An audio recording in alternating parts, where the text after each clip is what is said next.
Bertahun-tahun nonton SpongeBob, kira-kira kalian tahu nggak sih resep asli Krabby Patty yang dirahasiakan itu apa? Kok di banyak episode Plankton tuh berusaha keras banget untuk dapetin resep itu ya? Mungkin teori ini bisa kalian pertimbangkan. Di salah satu post di Reddit, seseorang itu pernah membahas tentang teori ini. Teori dia adalah resep rahasia dari Krabby Patty adalah daging kepiting. Iya, daging bangsanya Mr. Krab. Alasan dia adalah katanya di film SpongeBob tuh jarang banget muncul kepiting-kepiting lain di sekitarannya selain Mr. Krab dan keluarganya. Jadi dia diperkirakan menghabisi kepiting-kepiting lain di Bikini Bottom untuk menjadi bahan Krabby Patty. Di salah satu scene di 2003 SpongeBob itu ada salah satu scene di mana saat Mr. Krab makan Krabby Patty dia bilang, so that's what I taste like. Indonesianya, oh gini ya rasanya saya. Kalian bisa cari itu di YouTube kok. Dan ditambah lagi kalau kalian tahu, bentuknya Krusty Krab itu adalah bentuk jebakan kepiting yang biasa dipakai oleh nelayan untuk mengambil. Guys, kalau ke supermarket atau ke tempat belanja gitulah pokoknya, kalian pernah lihat mereka pakai lantai yang kotak-kotak kecil gini nggak? Ternyata itu bukan kebetulan loh, mereka pakai itu untuk salah satu faktor meningkatkan penjualan mereka. Kok bisa? Gini ceritanya. Jadi dibanding lantai cor semen polos, mereka lebih banyak menggunakan lantai kayak kotak-kotak kecil gini.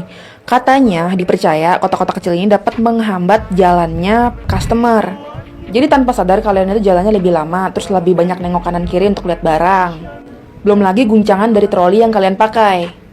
Yang kedua adalah sering banget kan kalian ngeliat kalau misalkan rak-raknya itu dipindahin. Itu tujuannya tuh biar kalian gak inget letaknya di mana aja dan kalian bisa lebih explore banyak barang dan kalian bisa beli barang yang tadinya mungkin kalian gak niat untuk dibeli. Yang ketiga adalah kasir yang gak dibuka semuanya. Itu tujuannya adalah banyak orang yang ngantri dan akhirnya mereka punya mindset kalau misalkan wah tempat ini tuh rame ya dan favorit.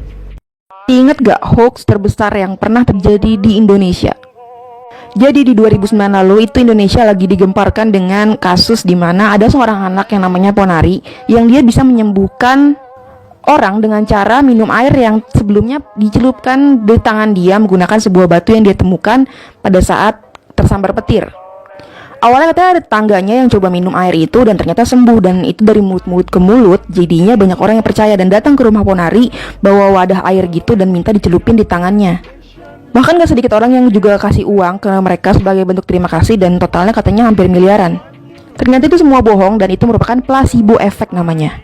Jadi ketika ada satu orang yang berhasil disembuhkan dengan batu itu dan dia mempengaruhi orang lain yang mempunyai harapan yang sama untuk sembuh akan meningkatkan kadar placebo ini. Sehingga kalau ada yang benar-benar sembuh setelah minum air ini itu karena sugesti dia sendiri, bukan dari batu ajaib yang dimiliki Ponari. Guys, pernah kepikiran gak sih kenapa kebanyakan lantai kolam berenang itu warnanya biru? Ternyata ada alasannya loh. Lantainya itu dibuat biru supaya terlihat enak aja dipandang dan nyaman untuk dilihat. Dan warna natural air yang sering digambarkan itu kan biru, jadi ya sinkron aja kayak gitu. Terus pasti ada yang nanya kenapa nggak putih aja? Kan air itu kayak bening-bening gitu. Nah, kalau putih kayak gini, kotoran itu gampang banget terlihat. Jadi, bikin orang males lah gitu pokoknya berenang kalau misalkan ada kotoran yang bener-bener terlihat mata. Terus kenapa nggak warna gelap aja? Nah, kalau gelap hitam kayak gini, agak kurang enak dipandang aja. Dan faktanya, warna gelap itu kan dapat menyerap panas, sehingga nantinya airnya itu akan menambah derajat sekitar 2-3 derajat. Ijo oke-oke aja sih, cuman asal sering dibersihin ya. Kalau merah gini kayak film-film horor gitu gak sih? Kalau kuning, fix kalau pipis nggak bakal ketahuan.